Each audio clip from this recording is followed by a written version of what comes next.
अरे मन ये 2 दिन का मेला रहेगा, न कायम जगत का झमेला रहेगा। घर में भी झमेला है, पड़ोस में झमेला है, गांव में झमेला है, शहर में झमेला है, दुकान में झमेला है, ट्रेन में झमेला है, मेला में झमेला है, झमेला में झमेला है, और झमेला के पास चौमेला है। सब लफड़ा है।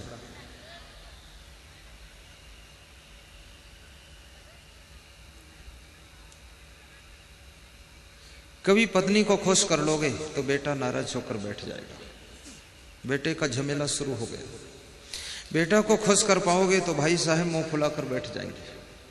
उनको समझा के लाइन पे ला पाओगे तो पता चलेगा कि ससुराल वाले थोड़ा कुछ नाराज हो गए। उनको खुश कर पाओगे तो मालूम हुआ कि मैं खुद अब नाराज हूं, अब क्या होगा। दूसरे लोग नाराज थे तो तुम समझाते थे, अब तुम खुद नाराज हो गए, अब तुमको कौन समझाए। और इस दुनिया में जो ज्यादा नाराज होता है, ज्यादा गुस्सा में रहता है, ज्यादा क्रोध में रहता है, ज्यादा दिमाग का पारा चढ़ाकर रहता है, आज मैं आपको साफ साफ बता देता हूं, खुद का नुकसान बहुत होता है। जितना ज्यादा तुम गुस्सा करोगे तुम्हारा विकास रुकेगा, तुम्हारी शांति भंग होगी, सुख नष्ट होगा, प्रसन्नता बर्बाद हो जाएगी। दूसरों से ईर्ष्या करोगे तुम्हारा समय बर्बाद होगा, और ईर्ष्या जिनसे करोगे, उनकी निंदा करोगे, तुम्हारी वाणी भी बर्बाद होगी। दूसरों के लफड़ा में पड़े रहते हैं जो लोग, वे अपना विकास कभी कर ही नहीं सकते हैं। जो दूसरों को भुला देते हैं लोग, वे खुद के विकास का बहुत बड़ा फाटक खोलते हैं और आगे बढ़ते चले जाते हैं। धन्य है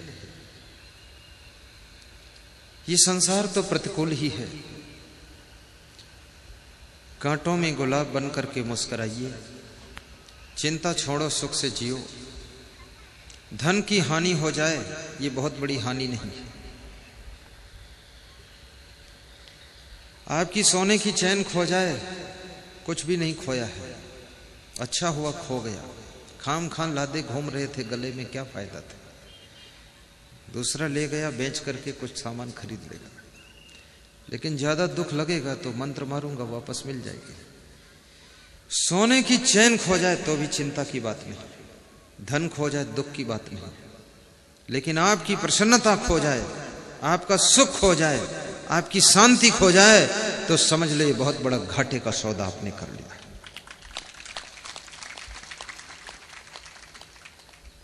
क्योंकि सोने की चैन खो जाएगी, बिजनेस करके 1 साल बाद फिर खरीद लोगे। 1 लाख धन खो जाएगा, अगले साल फिर कमा लोगे। गाड़ी खो जाएगी, 10 दिन बाद फिर खरीद लोगे। लेकिन याद रखना, जो तुम्हारी खुशियां खो गई, जो प्रसन्नता खो गई, जो अंदर का आनंद खो गया, वो किसी दुकान पर पैसे से भी मिलने वाला नहीं। धीरू भाई अंबानी ने एक बहुत बड़ी बात कहा था। उन्होंने कहा था कि मैं बुद्धिमान हूं, ये दुनिया जानती है, क्योंकि उद्योग के जगत में मैंने बहुत बड़ा खेल खेला है।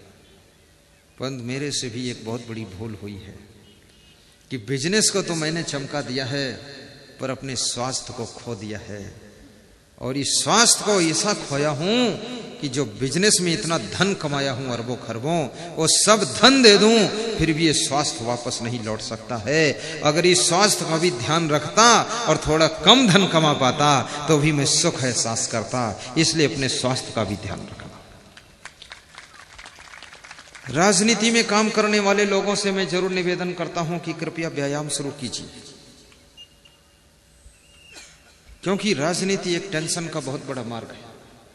टिकट मिलते मिलते कट जाएगा, और टिकट मिल जाएगा, चुनाव लड़ते लड़ते हार जाएगा, और चुनाव जीत जाओगे, मिनिस्टर बनते बनते चूक जाओगे, और मिनिस्टर बन भी गए तो फिर कोई नियम आ गया तो उतार दिए गए तो फिर टेंशन हो गई।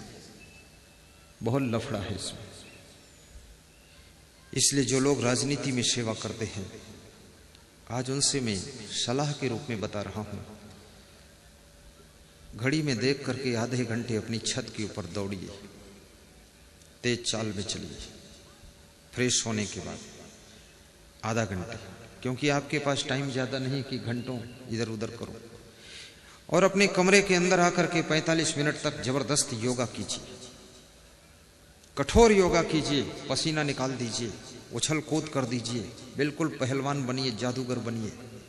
शरीर को संभाल कर रखिए, पेट निकलने न पाए।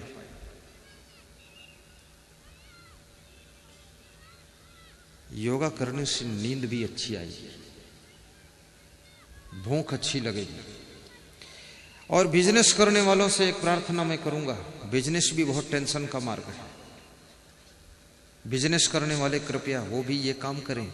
और सुबह सुबह का नाश्ता सलाद का नाश्ता होना चाहिए, फल और सलाद का नाश्ता, न दूध न चाय न नमकीन न मीठा न शक्कर न हलवा, केवल सलाद बस। थोड़ी मूली, थोड़ी गाजर, थोड़ी चुकंदर, थोड़ा सलजम, थोड़ा सा केला और थोड़ा सा सेव फल, थोड़ा थोड़ा, ये नहीं एक एक ले लिया बड़ा बड़ा और 2 किलो बना कर रखा है। ये तो भैंस को भी नहीं हजम होगा फिर। एक आदमी सलाद खा रहा था, पूरा तसला भर परात भर, उसकी पत्नी पूरा काट रही थी धारदार चाकू से, और मैं छत से देख रहा था। वो भी मिनिस्टर था उत्तर प्रदेश का। तो मैंने कहा कि आपका वजन कितना है? तो बोले 1 कुंटल 15 किलो हो गया है। मैंने कहा क्या खाते हो? बोले मांस मछली अंडा तो कभी छूता ही नहीं हूं। तो हमने कहा फिर? बोले पूर्ण शाकाहारी। तो हमने कहा क्या शाकाहारी में? बोले सुबह सलाद लेता हूं। तो मैंने कहा आज तो मैं देख रहा था वो परात भर के तसला भर सलाद खाया है। इतना तो भैंस को खाना चाहिए, आप कैसे इतना खाते हो? बहुत बड़े स्वास्थ्य का राज आपको बता रहा हूं, एकदम चंगे रहोगे, 80 साल तक चमकते रहोगे। बहुत कम खाना और सब चीज खाइए। सब चीज का मतलब ये नहीं भैंसा गाय खा जाओ। सब चीज का मतलब यह है कि दाल चावल सब्जी रोटी खीर पूड़ी शक्कर हलवा ये सब, लेकिन 1 चम्मच हलवा लीजिए। पापड़ आ जाए थोड़ा 1 कोना तोड़ कर लीजिए। रोटी 1 ले लीजिए, चावल इतना लीजिए।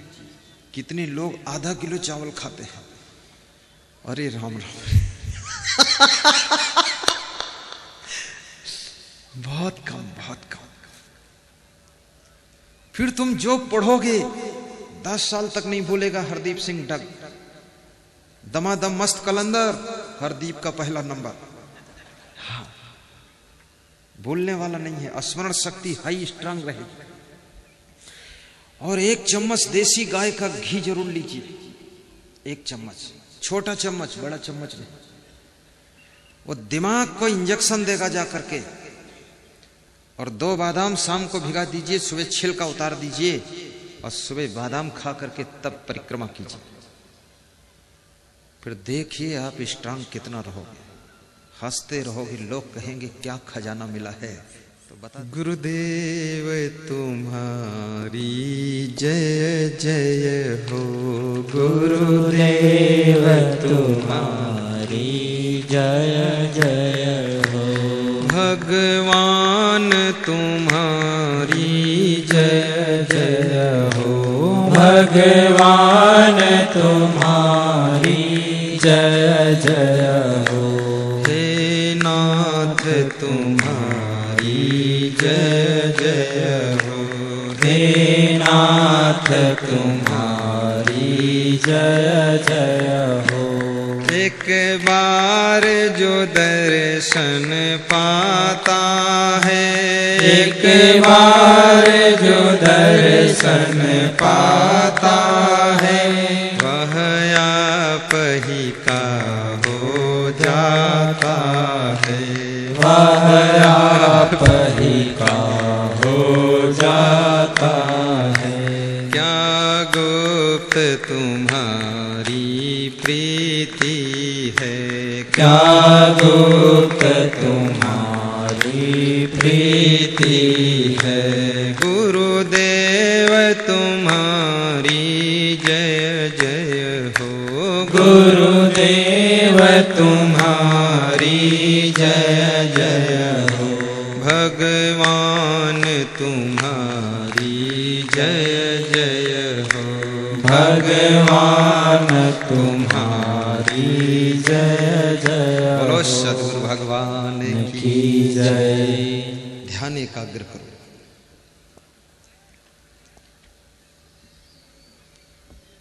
पार्वती जी स्कंद पुराण में शिव जी से पूछ रही हैं, तीर्थ स्नान का फल पाने की इच्छा हो, परंतु तीर्थ में जाने लायक शरीर न रह गया हो, तो क्या करना चाहिए?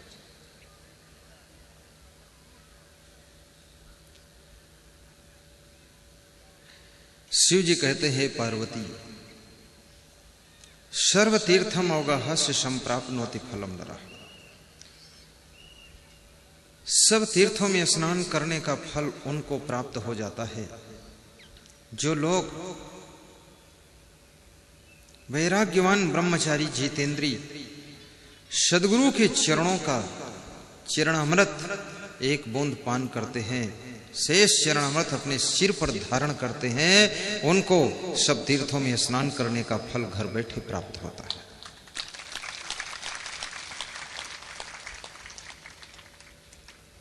गुरु भाव परम तीर्थम। शिव जी कहते हैं, गुरु की भक्ति जो है इस सर्वश्रेष्ठ तीर्थ है, और गुरु के बिना कल्याण का काम शुरू नहीं होता है। हे देवी, गुरु की भक्ति करो, गुरु बनाओ, लेकिन गुरु करे जान के पानी पिए छान के। गुरु जान समझ करके करो, जल्दबाजी नहीं। उपाध्याय जी, पर इतना जानने समझने में ही पता चले बुढ़ापा आ गया, अभी जान ही समझ रहे हो, कोई गुरु ही नहीं मिले। ढूंढ लीजिए, जल्दी भी कीजिए, क्योंकि गुरु मार्गदर्शक होता है। मार्ग पर चलना तो हमें आपको ही होता है। गुरु तो सहारा देता है। गुरु बिन ज्ञान न उपजे, नहीं अज्ञान विनाश। बंदों गुरुवर देव को, जिनसे भ्रम तम नाश। गुरु की कृपा अमर पद पावे, अमर आई अमरे रह जावे।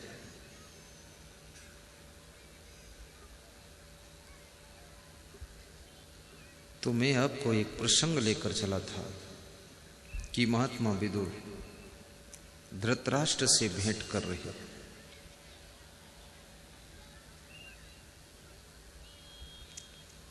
और धृतराष्ट्र से पूछते हैं कि आप चिंता में दिखाई दे रहे हो। महाराजा धीराज धृतराष्ट्र कहते हैं कि विदुर, तुमसे क्या छिपा है कुछ? चिंतित हूं, इसलिए चिंता में दिखाई दे रहा हूं। किस बात की चिंता है राजन? विदुर, तुम सब जानते हो, हमसे क्यों पूछ रहे हो? कौरव और पांडवों के बीच में महाभारत होने वाला है।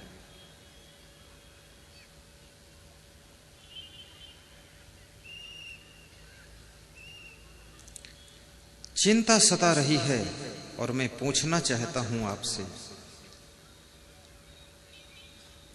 कि वह कौन सा गृहस्थ आश्रम है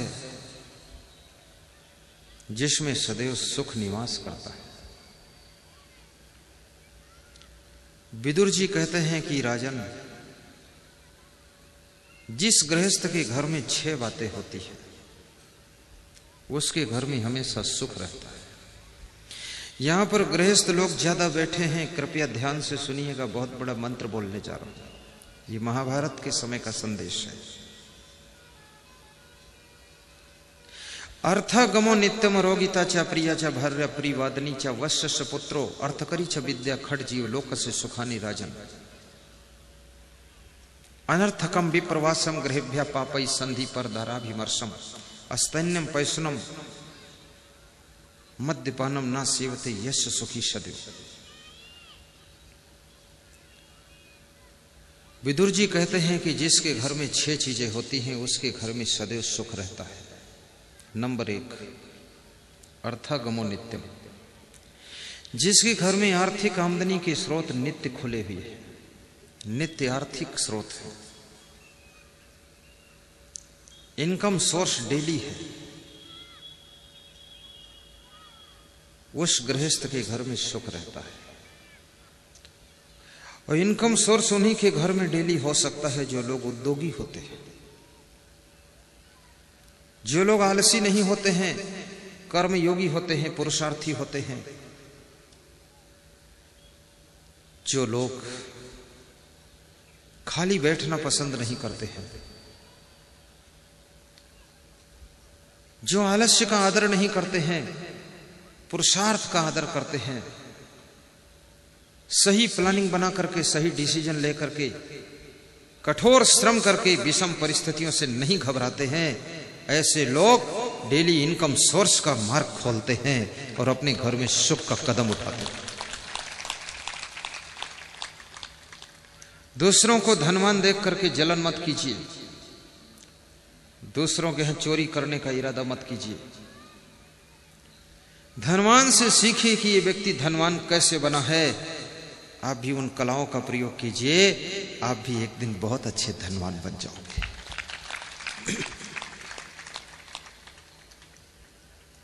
किसी को महान देख करके उसकी निंदा बुराई मत करो। ये व्यक्ति महान कैसे बना, इस बात पर गौर कीजिए और आप भी महान बनिए, गुणवान बनिए, बुद्धिमान बनिए, विवेकवान बनिए, धैर्यवान बनिए, घर में सुख आएगा।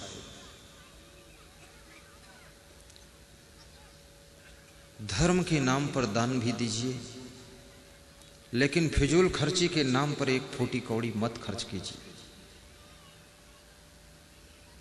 शराब के नाम पर 1 रुपया आपका नहीं निकलना चाहिए,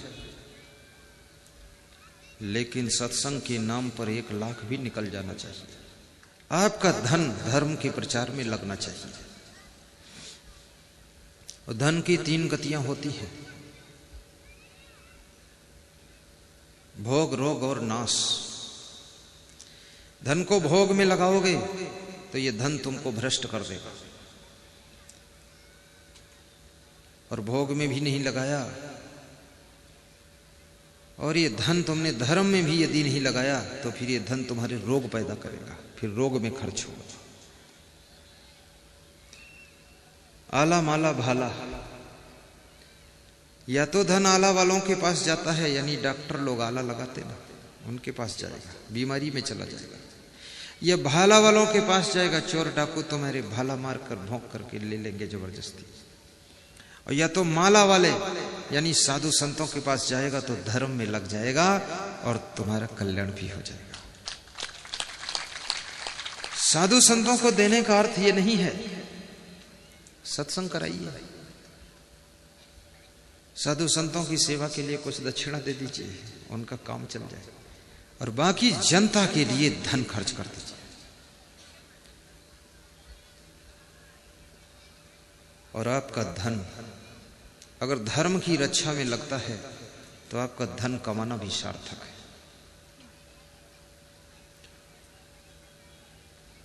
धन वाले कंजूस जगत में जोड़ जोड़ मर जाते हैं।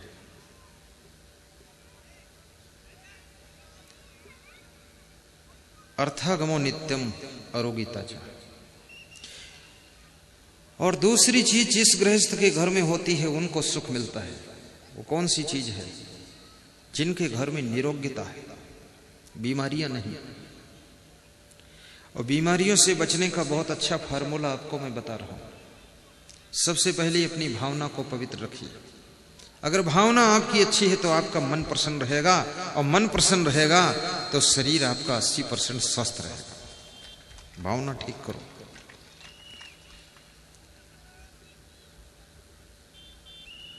दूसरा, अच्छे स्वास्थ्य के लिए हंसना आवश्यक है, और दुख हो तो रोना भी आवश्यक है। और बहुत अच्छे स्वास्थ्य के लिए आपको बहुत सरल तरीका बता देता हूं कि 2 घंटे इस शरीर से कठोर परिश्रम करना आवश्यक है। आपके शरीर में पसीना निकलना चाहिए, तो आपका बीमारी सब निकलकर बाहर हो जाएगा, स्वस्थ रहो। आज आदमी का हंसना भी कम हो गया और रोना तो बिल्कुल बंद हो गया। अंदर अंदर रोता है, बाहर रोता ही नहीं। और पुरुष कम रोते हैं, इसलिए पुरुषों का हार्ट अटैक बहुत होता है। महिलाएं रो लेती हैं, इसलिए हार्ट अटैक बहुत कम होता है। और रोना सीखना हो तो अपनी पत्नी से सीखो, वो ट्रेनिंग दे देगी आपको कैसे रोना चाहिए। और रोने से जो आंसू बहते हैं, आंसुओं का स्वाद खारा होता, नमकीन होता है।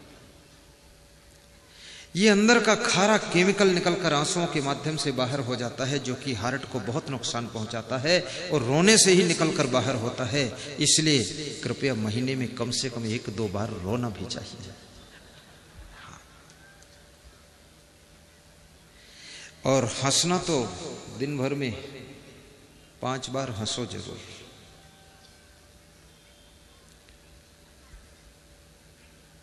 बड़ी मजेदार बात है, एक आदमी रेलवे में सर्विस करने गया, सिलेक्शन हो गया, इंटरव्यू था।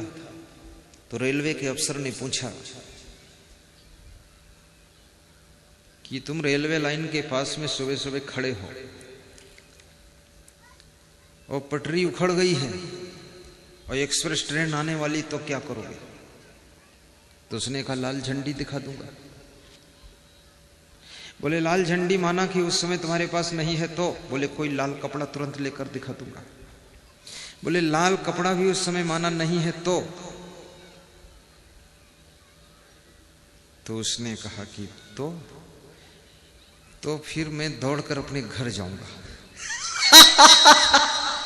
बोले घर क्यों जाओगे? बोले मैं अपने पत्नी बच्चों को बुला लाऊंगा। और सबसे पहली बात उनको तो ये बताऊंगा कि आज जैसा हादसा होने वाला है ऐसा कभी हुआ नहीं, क्योंकि पटरी उखड़ी है, एक्सप्रेस ट्रेन आ रही, पूरी ट्रेन पलटेगी, तो इस मजा को देख लो आज कैसा होने जा रहा है। उनको बुला लो। और अपने बेटों को कह दूंगा कि बेटा कभी रेलवे की नौकरी मत करना, इसमें बहुत लफड़ा है।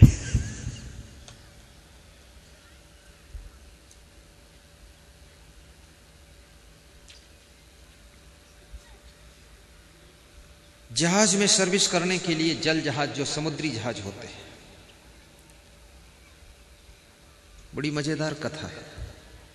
समुद्री जहाज में सर्विस करने के लिए एक आदमी ने फॉर्म डाला, सिलेक्शन हो गया, इंटरव्यू शुरू हुआ।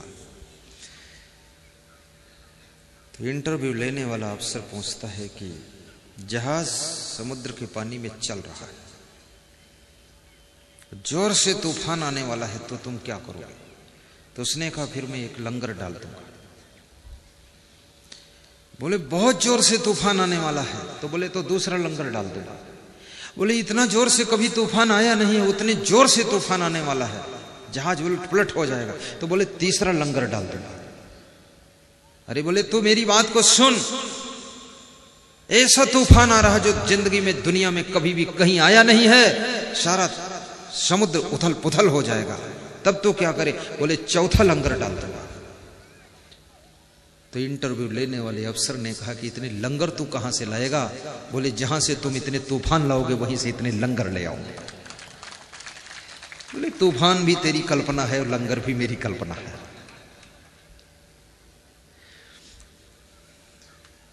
कुछ हंसने वाली कहानियां भी याद करो। गांव के कुत्ते भागते हुए जा रहे थे, तो भैंस ने पूछा तुम क्यों भाग रहे हो? बोले पुलिस आई। तो पुलिस से क्या मतलब कुत्तों से? बोले गांव में चोरी हुई है, डकैती हुई है। तो बोले तुमने थोड़े डकैती किया है। बोले क्या भरोसा, जिसने डकैती किया वो ना मिले तो हम ही को गिरफ्तार कर ले पुलिस। तो कुत्तों ने भैंस से कहा तुम भी भागो, नहीं तुम पकड़ में आ जाओगे।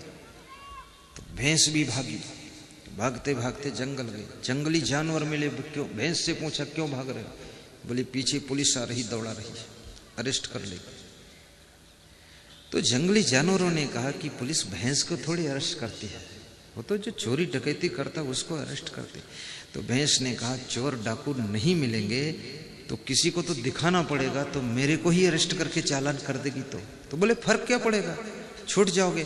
बोले छूट तो जाएंगे, लेकिन केस 20 साल तक चलेगा, तो 20 साल में वो जज यही तय नहीं कर पाएगा कि ये भैंस है कि आदमी है, इसमें 20 साल मेरे खराब हो जाएंगे। इसलिए मैं भाग रही हूं। 20 साल ये तय करने में खत्म हो जाएगा ये भैंस है कि आदमी।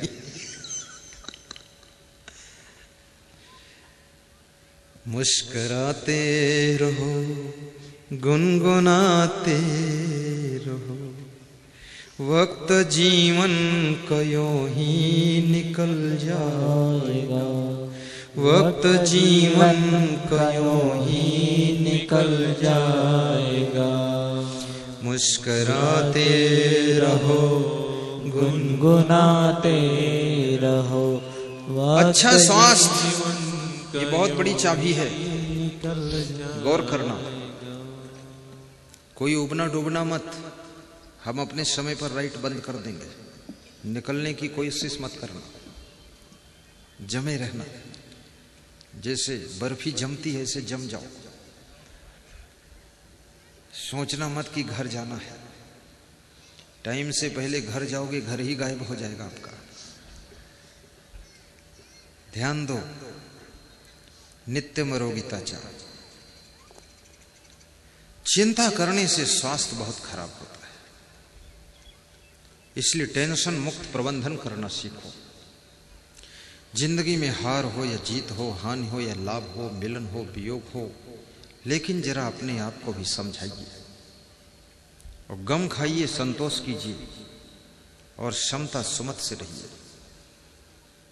साहिब बने ये संत के पास जाना चाहिए। गुरु वैद्य और ज्योतिषी देव मित्र बड़राज, इन्हें भेंट बिन जो मिले होय न पूर्ण काज। गुरु वैद्य ज्योतिषी देवता मित्र, बड़ा आदमी हो कोई, राजा हो, इनसे भेंट के साथ में मिलना चाहिए। इनके लिए कुछ भेंट फल फूल माला ले जाना चाहिए, खाली हाथ नहीं जाना चाहिए, तो अपना काम बन जाएगा।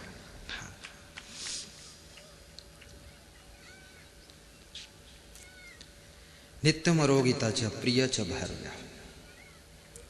तीसरी चीज, जिसके घर में प्रिय स्वभाव की स्त्रियां रहती है, सुंदर स्वभाव। सुंदर चेहरे की स्त्रियां तो बहुत होती हैं, लेकिन सुंदर स्वभाव की स्त्रियां बहुत कम होती हैं। और चेहरे की सुंदरता किसी को शांति नहीं दे सकती है, स्वभाव की सुंदरता ही शांति देती है। इसलिए मैं निवेदन करूंगा माताओं बहनों से भी पुरुषों से भी कि आपका चेहरा सुंदर कम हो या ज्यादा हो, उसकी ज्यादा चिंता परवाह मत कीजिए। अपने स्वभाव को सुंदर बनाइए तो आपका प्रभाव सुंदर हो जाएगा। तो चरित्र को सुंदर बनाइए तो चेहरे की सुंदरता को कोई देखेगा ही नहीं, तुम्हारी पूजा शुरू हो जाएगी।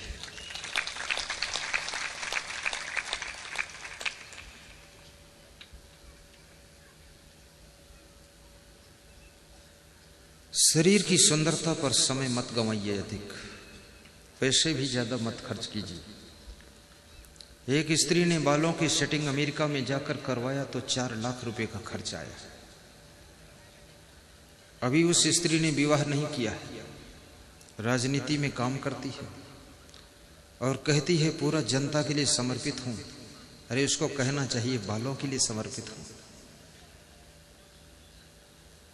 4 रुपया किसी सेन भाई को दे देते और मुंडन कर देता तो 4 रुपये में ही ठीक हो जाती खोपड़ी सब। 4 महीने को फुर्सत, 4 लाख रुपए में बाल सेट करा। और आपके बाल सेट हो जाएं, कपड़े सेट हो जाएं, घर में सोफा सेट हो जाए, टी सेट हो, टीवी सेट हो, डबल बेड सेट हो, आपके सभी सेट हो, 20-20 जोड़ी कपड़ों का सेट हो, साड़ियों का सेट हो, लेकिन अगर तुम्हारा दिमाग सेट नहीं है तो आपको सुख शांति मिलने वाला नहीं।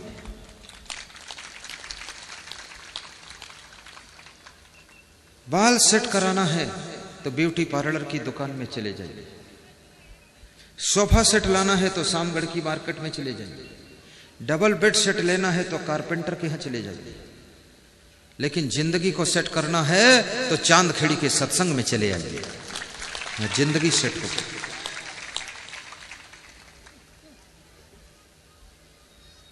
परिवार के कलह कलेश को भी दूर कीजिए। मन की गांठों को खोल दीजिए। शरीर के रिश्ते नाते हैं, आत्मा का किसी से कोई नाता रिश्ता नहीं। आत्मा अमर और अविनाशी है। मृत्यु के पश्चात ये आत्मा अन्यत्र जाकर के जन्म लेता है। किसी के मोह में पड़कर पाप कर्म भी मत कीजिए, चोरी बेईमानी भी मत कीजिए। ईमानदारी का सितारा चमका कर रखिए।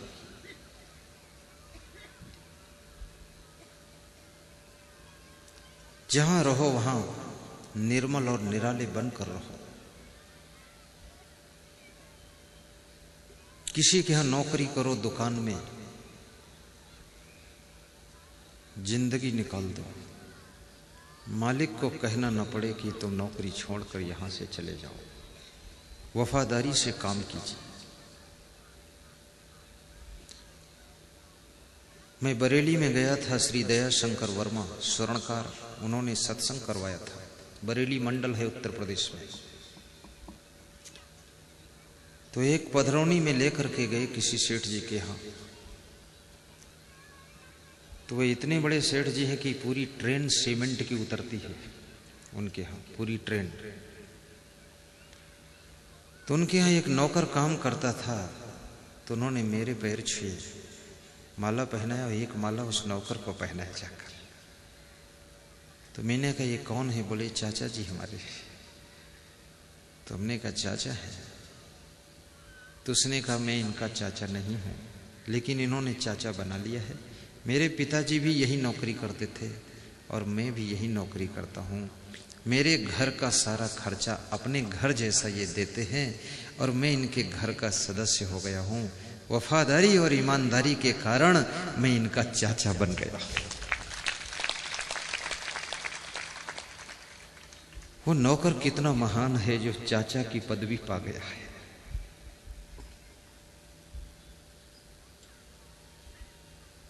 मालिक को सताइए मत।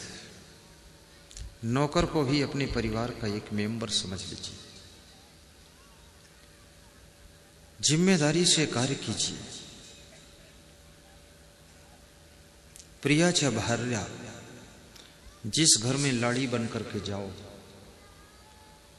लाड़ी आने के बाद घर की लड़ाई शुरू नहीं होनी चाहिए बल्कि बंद हो जानी चाहिए।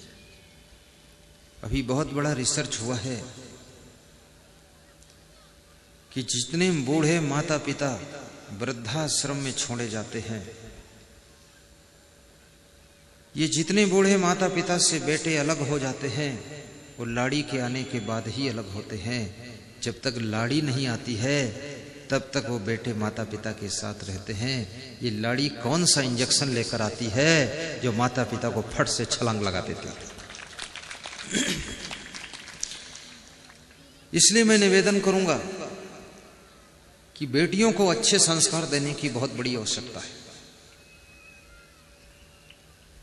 जिस घर में तुम बहू बन करके जाती हो उस घर में शांति बनाकर भी रहना। तुम्हारी वजह से घर टूटने न पाए, तुम्हारे कारण वो घर विखंडित न होने पाए, तुम्हारे कारण बूढ़े माता पिता ठोकरें न खाने पाए।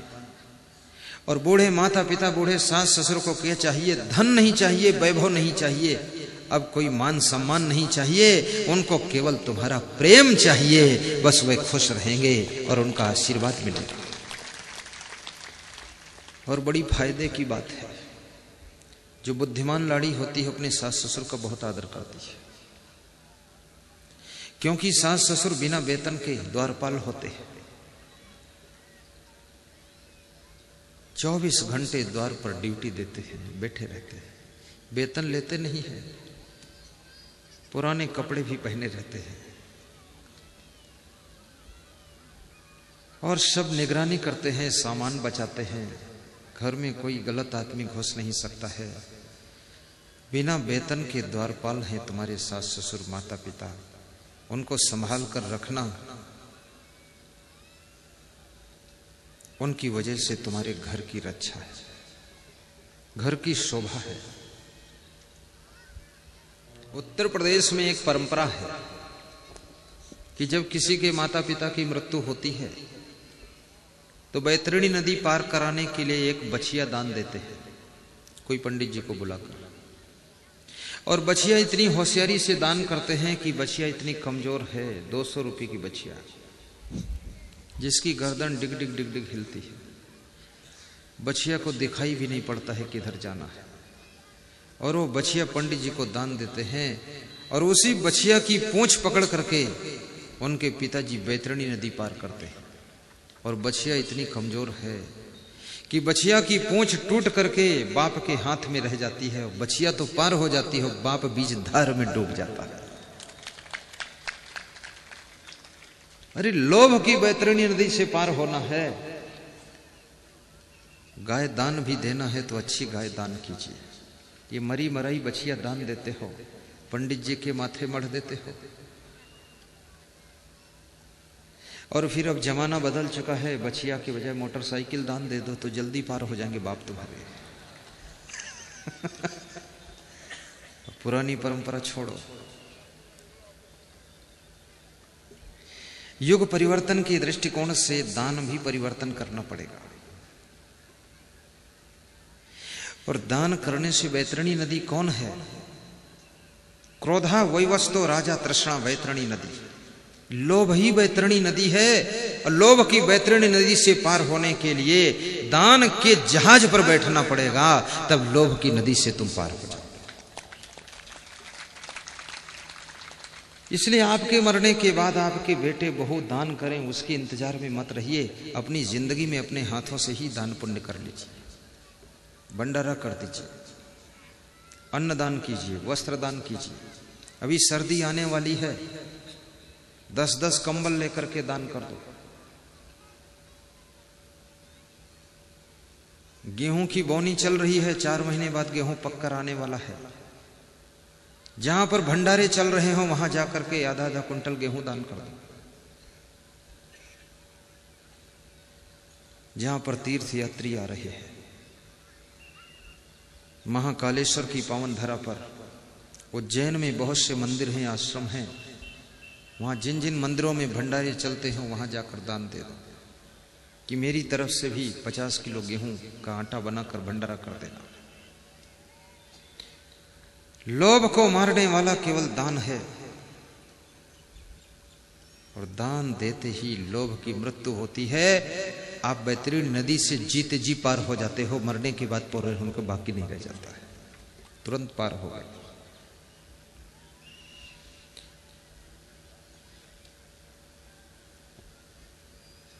प्रियाचा भार्या प्रियवादिनी च। चौथी चीज, जिसके घर की स्त्रियां प्रिय शब्दों में बात करती है, मीठा बोलती है। पति का सबसे बड़ा इलाज है कि पति से मीठा बोलो, कभी ऐंठ कर मत बोलो।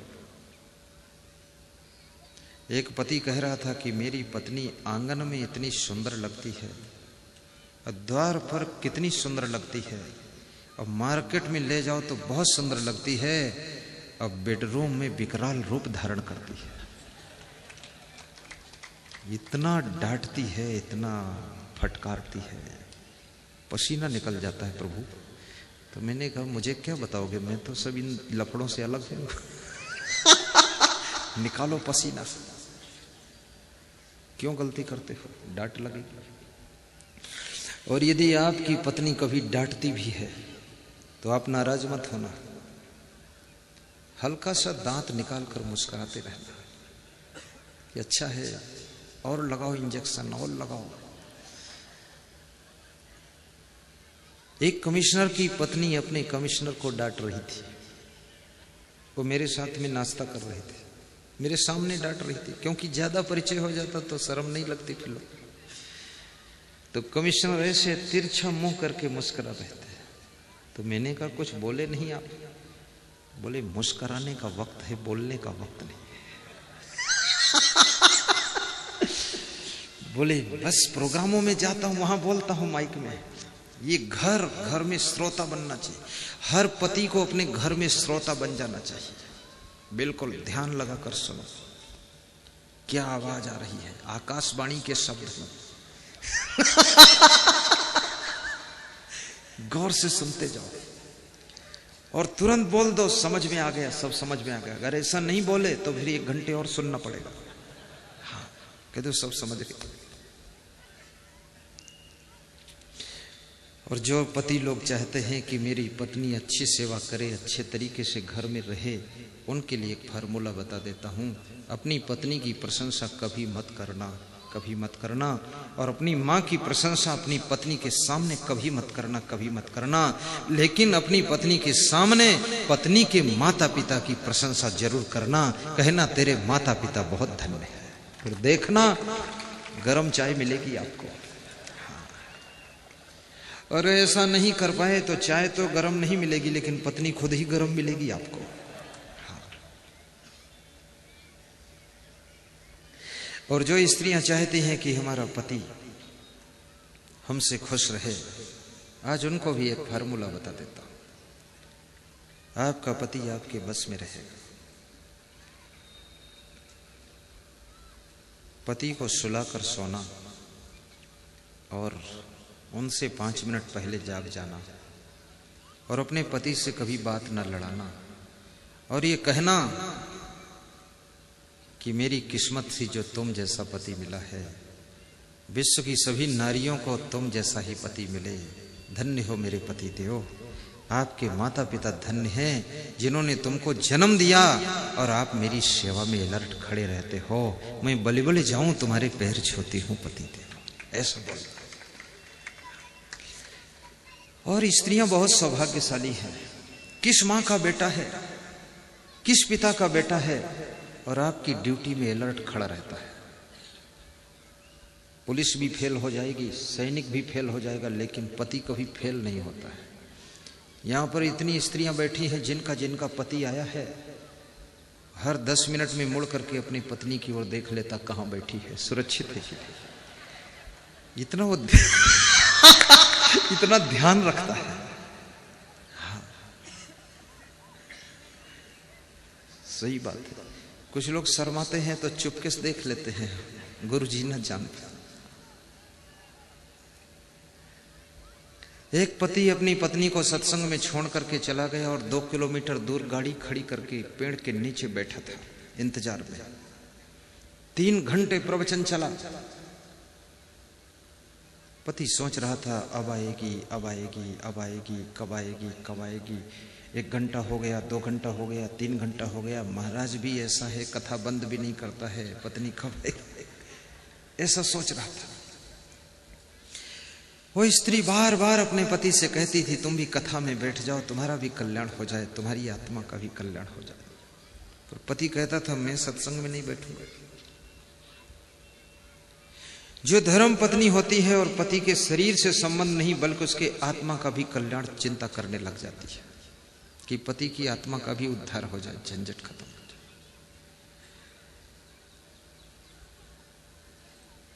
तो उस स्त्री ने हमारे गुरु जी से शिकायत किया कि हमारे पति जी को समझा दो, ये सत्संग में नहीं बैठते हैं। मुझे लाते हैं सत्संग में बिठा देते हैं, मैं 3 घंटे बैठी रहती, दूर 2 किलोमीटर जाकर के वहां गाड़ी खड़ी करके बैठे रहते हैं जहां आवाज न जाए। सत्संग का शब्द कान में घुस गया तो खतरा है उनके लिए। तो गुरु जी ने कहा कि तू चिंता मत कर इनकी, तू 3 घंटे भगवान के ध्यान में बैठती है, सत्संग के ध्यान में बैठती है, गुरुदेव के ध्यान में बैठती है, लेकिन वो 3 घंटे तेरा पति तेरे ध्यान में वहां बैठा रहता है, इंतजार करता रहता है। तो तेरे पुण्य से उसका कल्याण हो जाएगा, क्योंकि तू भगवान का ध्यान करती है, तेरा ध्यान तेरा पति करता है, तो वो भी ध्यान में लगा हुआ है, तेरा पुण्य बढ़ जाएगा। तुम्हारे घर में कोई भक्ति करता हो, ज्यादा सत्संग सुनता हो, तो उसको गलत मत कहना, सहयोग देना, उसके लिए फूल ला देना, पूजा की सामग्री ला देना। और तुम पूजा न कर पाना, लेकिन अगर वो कर रहा है और सत्संग में जा रहा है और तुम उसको सहयोग कर रहे हो, शुभकामना कर रहे हो, तो उसकी पूजा और सत्संग का आधा फल आपको भी प्राप्त हो जाएगा। उसमें बाधा मत डालना। प्रिया च भार्या प्रियवादिनी च, और पांचवी चीज जिसके घर में होती उसके घर में भी सुख शांति निवास करती है। वशस्य पुत्रो, विशेष ध्यान देना पांचवी चीज पर। जिस घर के पुत्र आज्ञाकारी है, माता पिता के बस में रहते हैं, अपने माता पिता से बात नहीं लड़ाते, पुत्र केवल पुत्र नहीं है बल्कि मित्र बनकर पैदा हुआ है, भगवान का रूप लेकर आया है। ऐसा जिसके घर में पुत्र जन्म लिया है, जिस घर में तुम पुत्र बनकर जन्म लेना, घर में खुशहाली आ जाए, दिवाली आ जाए, होली आ जाए, ऐसा व्यवहार और स्वभाव बनाओ। कभी शराब मत पीना, लड़ाई झगड़ा मत करना, कलह कलेश को मत बढ़ाओ। लड़ाई झगड़ा में उलझने वाले लोग कभी उन्नति नहीं कर पाते हैं। और याद रखना, दुश्मन बाहर नहीं होता है, दुश्मन तुम्हारे अंदर होता है। किसी दुश्मन की हत्या करके तुम सोचो दुश्मनी खत्म हो जाएगी, कभी खत्म नहीं होगी। एक दुश्मन खत्म होगा, दूसरा पैदा हो जाएगा, क्योंकि दुश्मन असली तो तुम्हारे भीतर बैठा हुआ है। वो है क्रोध, वो है ईर्ष्या, वो है द्वेष, वो है अहंकार। ये असली दुश्मन है। इनको अगर ज्ञान की तलवार से तुम मार सकते हो तो ना अंदर कोई दुश्मन रहेगा और ना फिर कोई बाहर दुश्मन रहेगा।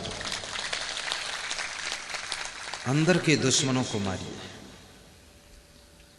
कई लोग सोचते हैं कि दुश्मन का मर्डर कर दूंगा छुट्टी मिल जाएगी। छुट्टी पुट्टी मिलने वाली नहीं है। दुश्मन पैदा करने की केमिस्ट्री तुम्हारे अंदर है। गांव के दुश्मन खत्म होंगे, पड़ोसी गांव में शुरू हो जाएंगे तुम्हारे। अपने अंदर की दुर्भावनाओं को मारिए, द्वेष की भावना को खत्म कीजिए। और मारना और मरना ये जिंदगी की किसी समस्या का समाधान नहीं है।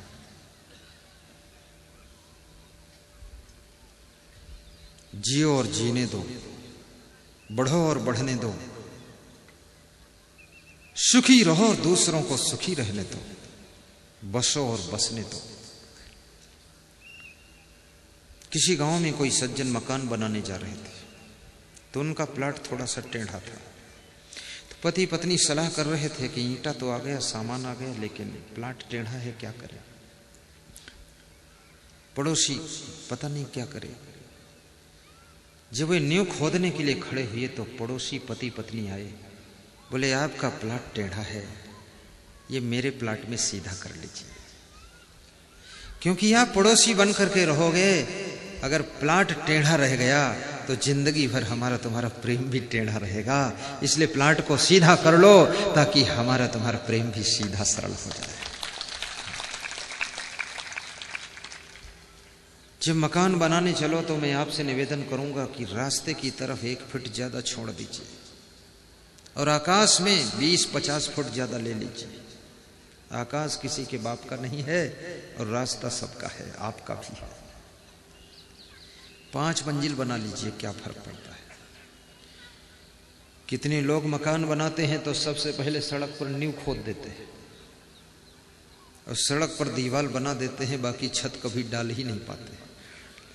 मैं सन 1976 में जब पढ़ रहा था तो एक सज्जन मकान बना रहे थे, स्कूल जाता था, रास्ते में गांव पड़ता था, तो सड़क पर सबसे पहले नींव खोद दी, दीवार बना दी और 5 फुट की दीवार बनाई है। और वो सन 76 की दीवार सब एक एक ईंट उखाड़ कर लोग ले गए। अब नीचे नींव बची है, आज तक छत नहीं डाल पाए, लेकिन सड़क जरूर जाम कर दिया उन्होंने। दूसरों का रास्ता मत रोकिए। जो दूसरों का रास्ता रोकता है तो याद रखना उसके कल्याण का रास्ता बंद हो जाता है, शांति का रास्ता बंद हो जाता है। और जो दूसरों को रास्ता दे देता है तो उसके लिए परलोक में नया रास्ता बन जाता है।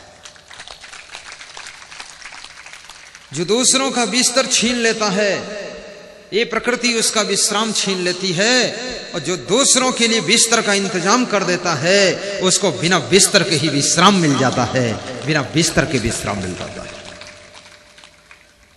जो दूसरों की रोटी छीनता है उसकी भूख छिन जाती है और दूसरों को रोटी जो देता है वो बिना रोटी खाए भी तृप्त हो जाता है, आनंद में आ जाता है। परोपकाराय शताम विभूतया, परोपकार करने वाले ही साधु कहे जाते हैं। पराया दर्द अपनाए उसे भगवान कहते हैं, किसी के काम जो आए उसे इंसान कहते हैं। वश्य पुत्रो अर्थ करी च विद्या, और जिसके घर में छठी चीज होती है, पूरे परिवार के हर सदस्य के पास में धन कमाने की कला है, सभी गुणवान हैं, सभी कलाकार हैं, नई नई कलाएं सबको आती है, सबके अंदर गुणवत्ता भरी हुई है। कितने घरों में तो सभी बुद्धू ही बुद्धू रहते हैं, कुछ ज्ञान ही नहीं। सिलाई मशीन चलाना सीखो, गाड़ी भी चलाना सीखो, नई नई कलाओं को विकसित करो, भोजन बनाना सीखो, खीर पूड़ी बनाना सीखो, बिस्तर बिछाना सीखो। आज मैं संत हूं, अगर मेरे में क्वालिटी न होती तो ये सामगढ़ में ये हमारे दुले सिंह कहीं हमको बुलाते? क्यों बुलाते? क्वालिटी। और केवल प्रवचन में ही क्वालिटी नहीं, आचरण में क्वालिटी हो, स्वभाव में क्वालिटी हो, वाणी में क्वालिटी हो, कर्मों में क्वालिटी हो, चरित्र में क्वालिटी हो, और क्वालिटी में क्वालिटी हो, तब देखिए क्या चमत्कार होता है। फिर दुनिया में आपकी बहुत बड़ी मांग होगी। चाहे राजनीति की फील्ड में आ जाइए, चाहे बिजनेस के मैदान में आ जाइए, अगर विशेष क्वालिटी है तो आपसे आगे कोई जाने वाला नहीं।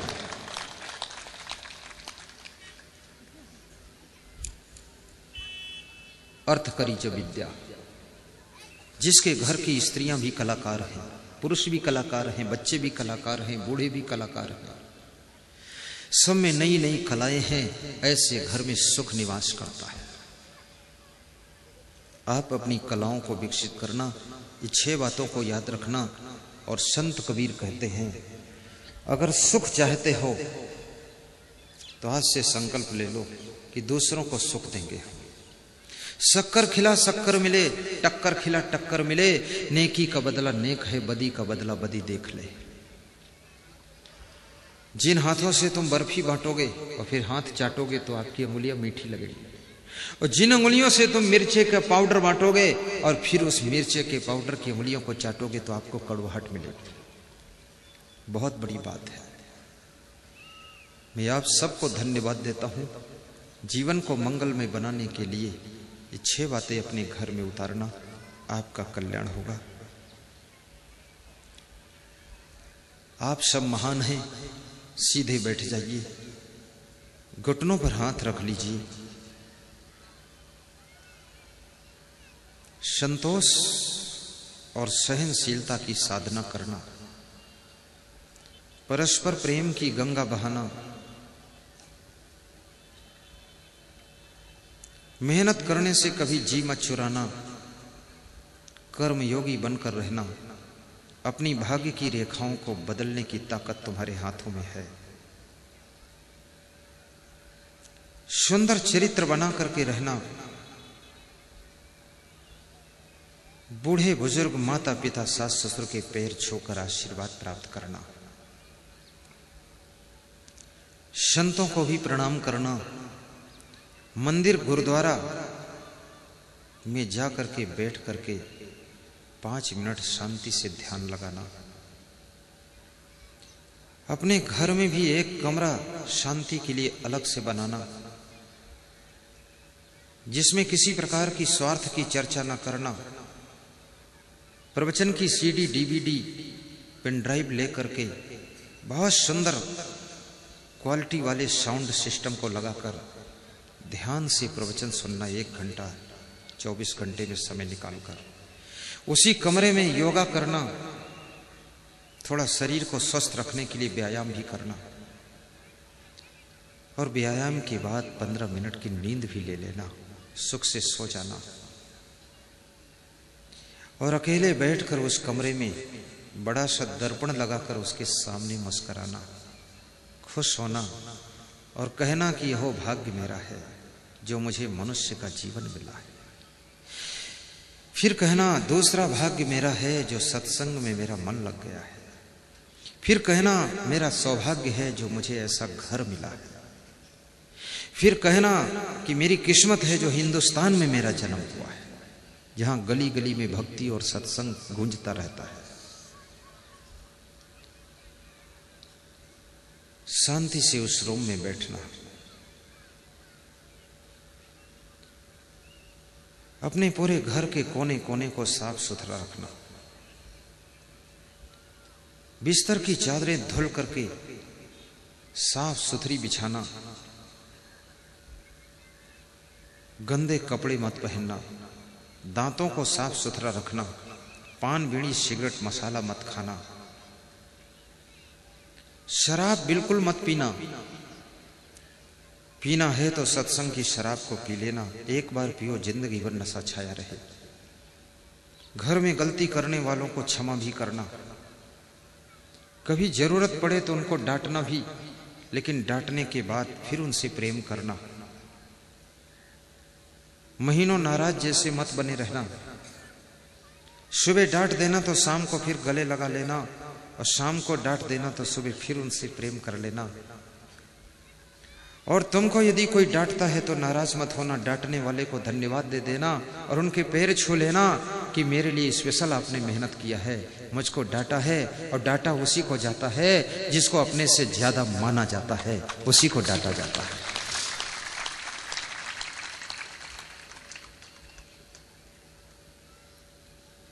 बार बार भूल को दोहराना मत। होश में जियो, बेहोश होकर मत जियो। चैतन्यता और जागृति को लाइए। 1000 फूल कम है गला को सजाने के लिए, इस फार्मूले को याद रखना।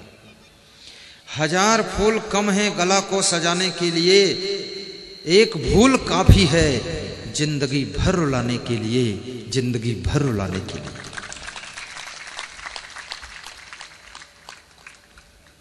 अपनी भूल को दोहराने की आदत को छोड़िए।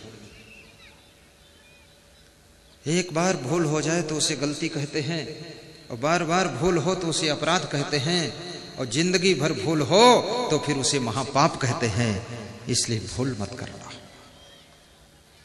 अपने विवेक को भी जागृत कीजिए। बच्चों को भी प्रेम दीजिएगा। पूर्वजों की संपत्ति को मत बिगाड़ना। धनवान भी बनिए, विकास कीजिए, अच्छा मकान बनाइए, अच्छी गाड़ी लाइए, अच्छे कपड़े पहनिए, परोपकार भी कीजिए, दूसरों को मदद भी कीजिए। अगर 5 कुर्ता अपने लिए बनवाइए तो 1 कुर्ता किसी गरीब को बनवा कर भी दे दीजिए। परोपकार करने से जो प्रसन्नता प्राप्त होगी वो खुद पे खर्चा करने से आनंद प्राप्त नहीं होता है। जो खिला कर खाए उसे खुदा समझिए, जो चुरा कर खाए उसे जुदा समझिए। अकारण प्रसन्न रहने की आदत बनाना। नशा व्यसन के ऊपर पैसे खर्च करके बर्बाद मत करना।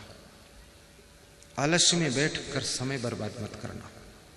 ताश मत खेलना, ताश से समय का नाश होता है।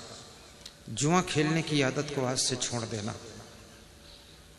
युधिष्ठिर ने जुआ खेला था, 5 पांडवों के साथ द्रौपदी को भी हार गए थे। धर्मराज की ये दशा जुआ कर सकता है तो तुम तो धर्मराज से बहुत गए गुजरे आदमी है, तुम्हारी तो दुर्दशा हो जाएगी। जुआ मत खेलो। बीड़ी पीना छोड़ देना। बीड़ी पीने से न पेट भरता है, न सेहत बनती है, मुंह से बदबू आती है। 20 रुपए की बीड़ी, 40 रुपए की सिगरेट, 200 रुपए की शराब रोज पीते होते। ये पैसे की बर्बादी मत करो। लोग कहते हैं कि पैसा तो हाथ का मैल है, लेकिन जब दान देने का नंबर आता है तो हाथ में मैल ही नहीं रह जाता है। और दारू पीने का नंबर आता है तो इतना मैल लगा है कि रोज छोड़ाते हैं मैल। धर्म के नाम पर पैसा खर्च कीजिए। ऐसी वैसी आदतों को छोड़िए।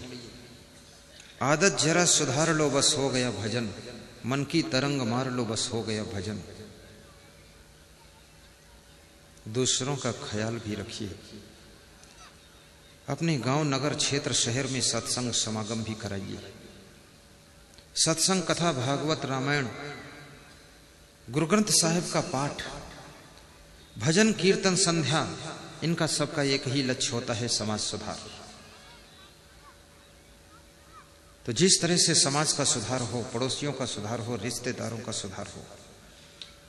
अभी एक सज्जन का मेरे पास फोन आया था, तो उन्होंने कहा मैं आपसे कभी मिला नहीं हूं, लेकिन पहली बार बात कर रहा हूं, नंबर किसी तरह पता लगा लिया हूं।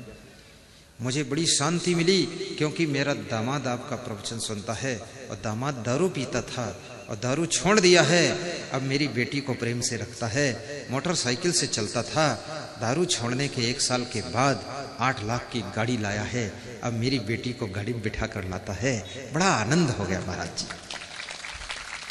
जिंदगी में वही एक दुख था दामाद की ओर से, जमाई की ओर से, वो दुख खत्म हो गया। सत्संग से न जाने कितने लोगों की जिंदगी पलट जाती है। आस्था भजन चैनल में रात्रि 9 बजे सत्संग प्रवचन का लाभ लेना। मैं 20 मिनट के लिए आस्था भजन चैनल में आता हूं, और दिल खोल करके मुझको दान देना। फिर आपको मैं 1 घंटे चैनल में सुनाऊंगा, क्योंकि चैनल की फीस बहुत महंगी है। आपका दिया हुआ दान आपके लिए ही वापस ज्ञान के रूप में लौटाऊंगा, मैं अपने पास नहीं रखूंगा। करोड़ों लोगों की जिंदगी के लिए संत की जिंदगी होती है। आपकी जिंदगी में सदैव आनंद रहे, आपका दुख हमारे पास आ जाए, हमारा सुख तुम्हारे पास चला जाए, तुम स्वस्थ रहो, ये मेरी खुशी होगी। तुम्हारे घर में शांति बनी रहे, उन्नति होती रहे, ये मेरी प्रसन्नता होगी।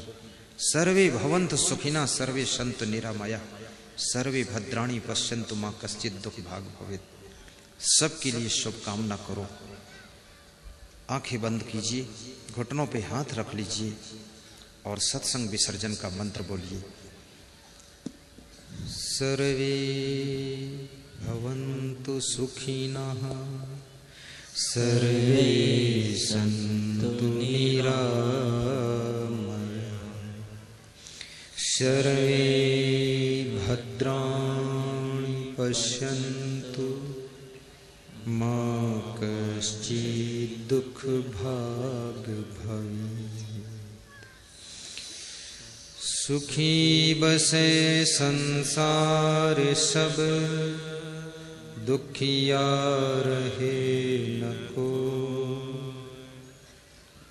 यह अभिलाषा हम सब की,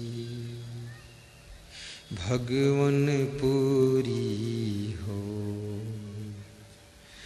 ध्यान मूलम गुरुर्मूर्ति, पूजा मूलम गुरुपदम, मंत्र मूलम गुरुर्वाक्यम, मोक्ष मूलम गुरु कृपा। गुरुर्ब्रह्मा गुरुर्विष्णु गुरुर्देवो महेश्वरः, गुरु साक्षात् परब्रह्म तस्मै श्री गुरुवे नमः। शांति शांति शांति। सभी श्रोता ध्यान मुद्रा में, इष्ट देव के ध्यान में पवित्र मन से, एकाग्र चित्त से 1 मिनट सीधे होकर बैठ जाएं। घुटनों पर हाथ रख लें, पहली अंगुली अंगूठा जोड़ लें, 3 उंगलियां फैला लें, नयन बंद कर लें। 7 बार सांस को खींचेंगे, 7 बार सांस को रोकेंगे, 7 बार सांस को छोड़ेंगे।